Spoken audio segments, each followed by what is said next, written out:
আসসালামু আলাইকুম, স্বাগত সবাইকে Labani kitchen cooking and gardening এ। আশা করি আপনারা সবাই ভালো আছেন। আজ আপনাদের সাথে আমি শেয়ার করব ঘরেই লাউ গাছের পরাগায়ন।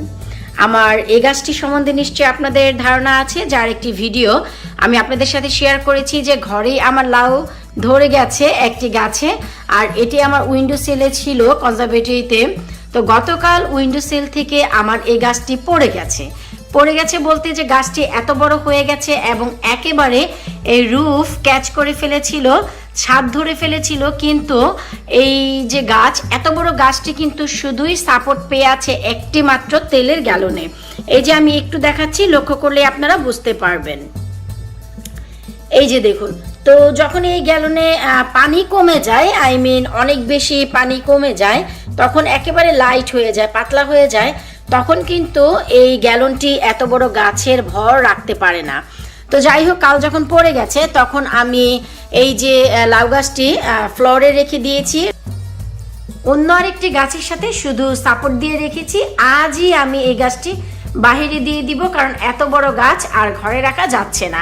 তো যাই হোক, মূল কথা হচ্ছে যে আমার এই গাছে বেশ কিছু লাউ এসেছে, আপনারা অনেকেই জানেন। এই যে আমি দেখাচ্ছি, দেখুন এই যে। আর আমি এমনও বলেছি যে এই লাউগুলো বাঁচানো যাবে না, কারণ এই লাউগুলো কিন্তু এই গাছ ভর রাখতে পারবে না। এই যে এই লাউটি ঠিক আছে, আর এই যে দেখুন এই লাউটি কিন্তু লাল হয়ে যাচ্ছে, কারণ এখন এইটুকু ছোট পাত্রে এত বড় গাছের পুষ্টি ধারণ ক্ষমতা অনেক কমে গেছে।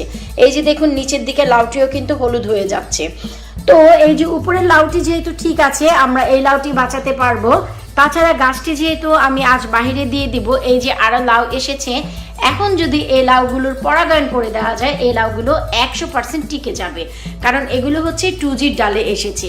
1G কাটিং করার পর এই যে ডালটি দেখতে পাচ্ছেন, এটি কিন্তু 2G ডাল। এই যে এটিও 2G ডাল, এমন অনেক কিন্তু 2G ডাল এসেছে। আমি একটু দেখাচ্ছি, এই যে দেখুন এটিও কিন্তু 2G ডাল। তো 2G ডালে যত ছেলে ফুল বা মেয়ে ফুল আসে সব কিন্তু টিকে থাকে। তো এখন হচ্ছে কথা যে আমি এই গাছের পরাগায়ন কিভাবে করব। গতকাল রাতেই আমার এই যে লাউয়ের ফুলটি ফুটেছে। আমি সবার আগে দেখাচ্ছি যে ছেলে এবং মেয়ে ফুলের পার্থক্য। এই যে আমি একটু পার্থক্য দেখিয়ে দিচ্ছি, এটি হচ্ছে মেয়ে ফুল। আমরা কিভাবে বুঝবো? মেয়ে ফুল যখনই ধরবে একটি ফল সহ ধরবে। এটি যেহেতু লাউ গাছ, তাই কিন্তু একটি লাউ সহ ফুলটি ধরেছে, আর একে বলা হয় একেবারে সদ্য ফোটা ফুল। তার মানে হচ্ছে পুরোপুরি ফুলটি যখন ওপেন হয়ে যাবে তখনই হচ্ছে একে সদ্য ফোটা বলা হয়, এবং ঠিক এই সময়ে পরাগায়ন করতে হয়।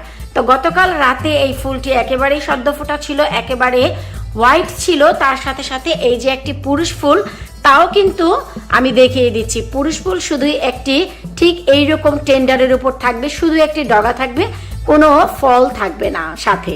সেটি লাউ কুমড়া যেই ধরনেরই হোক না কেন, কোনো ফল ছাড়াই হবে, আর মহিলা ফুলগুলো ফল নিয়ে হবে। তো এই যে ফুলটি, এই ফুলটি কিন্তু একেবারে সদ্য ফোটা ছিল, পুরোপুরি ওপেন ছিল। আর তখনই আপনাদের পরাগায়ন করতে হবে যখন একেবারে ওপেন থাকবে। এই যে ফুল, এমন নয় যে এই ফুলটি ছিঁড়ে আপনারা পরাগায়ন করলেন আর লাউটি বেঁচে গেল, তা নয়। আরও একটি কথা, আপনাদের যে এই গাছের ফুল দিয়ে এই গাছের লাউকে পরাগায়ন করতে হবে তা নয়। আপনাদের কাছে যদি অন্যান্য লাউ গাছ থাকে এবং সে গাছে যদি সদ্য ফোটা কোনো ফুল থাকে, সেখান থেকে ফুল নিয়ে আপনারা লাউয়ের পরাগায়ন করতে পারবেন। একটি ফুল দিয়ে কম করে হলেও 3 থেকে 4টি লাউয়ের পরাগায়ন করা যায়। তো আমার যেহেতু এই ফুলটি নষ্ট হয়ে গেছে, তাই আমি আমার আরও একটি ফুল দিয়ে এই লাউটি বাঁচানোর জন্য পরাগায়ন করব। আর সেই ফুলটি আমি কোথায় পাবো, চলুন আমি আপনাদের সাথে একটু শেয়ার করছি। দুদিন আগেই পরীক্ষামূলকভাবে আমি কিন্তু একটি গাছ বাহিরে দিয়েছি, মাচাই দিয়েছি, আপনাদের নিশ্চয়ই মনে আছে। আর দুদিনের ঠান্ডায় গাছটি বেঁচে আছে, কারণ দিনের বেলা ভালো গরম যাচ্ছে আর রাতে ঠান্ডা পড়ছে, এখনও কিন্তু অনেক ঠান্ডা। এই যে দেখুন, আমি একতলায় মিষ্টি কুমড়ের গাছ দিব কথা দিয়েছি, এবং দোতলায় শুধুই লাউ গাছ। তো পরীক্ষামূলকভাবে আমি এই গাছটি দিয়েছিলাম। তো এই গাছে বেশ কিছু ফুল ফুটেছে, পুরুষ ফুল ফুটে ঝরে গেছে, কিছু নষ্ট হয়ে গেছে। আর এই যে আমার এইমাত্র চোখে পড়লো আরও একটি, এই যে পুরুষ ফুল, দেখুন একেবারে সদ্য ফোটা। একে বলা হয় যে পুরোপুরি ফুটতে হবে, এবং ভেতরে যে রেণু, সেই রেণুটিও যেন দেখা যায়, ঠিক এমনটি হতে হবে। এই যে দেখুন, কারণ হচ্ছে এই যে ফুলের রেণু, এই রেণুটি হচ্ছে আমাদের মহিলা ফুল বা লাউকে বাঁচিয়ে রাখার জন্য মোস্ট ইম্পর্টেন্ট। এখন এই যে ফুলটি, এই ফুলটি আমি ছিঁড়ে নিয়ে যাচ্ছি। এই যে দেখুন, বেস্ট হয় একটি নাইফ দিয়ে যদি ছিঁড়ে নেন, তো আমি হাত দিয়েই তুলে নিয়ে যাচ্ছি। এই যে দেখুন, ওয়াও, লাউ গাছের ফুলটি যখন আমি ছিঁড়লাম, বিশ্বাস করুন ফ্লেভার এসেছে যখন আমরা লাউ কাটি সেই ফ্লেভার। তো চলুন আমরা গিয়ে কিভাবে পরাগায়ন করি তাই দেখছি। এই যে দেখুন, এখন আমি এই যে ফুলটি নিয়ে এসেছি বাইরে থেকে। এখন আপনারা চাইলে ঠিক এইভাবেই পরাগায়ন করে দিতে পারেন, তবে মেক শিওর যেন রেণুটি খুব ভালোভাবে কাজ করে। তাই এই যে দেখুন, আমি কিন্তু সাইড থেকে ছিঁড়ে নিচ্ছি। অবশ্যই মনে রাখতে হবে হাতের কোনো স্পর্শ যেন এতে না আসে, এতে করে সফলতা একেবারে 100%। এই যে রেণু, এই রেণুটি এখন ব্রাশের সাহায্যে আপনারা ব্রাশ করে দিতে পারেন। যেহেতু আমার কাছে মাত্র একটি লাউয়ের ফুল, তাই আমি আর ব্রাশ করছি না, আমি সরাসরি ধরে জাস্ট একটু এই যে টাচ করে দিচ্ছি। এতে করে এই যে রেণুটি যখনই এই ফুলের গায়ে লাগবে, এতে করে দেখা যায় যে খুব ভালোভাবে পলিনেশন হবে। এই পরাগায়নটি মোস্ট ইম্পর্টেন্ট লাউয়ের জন্য।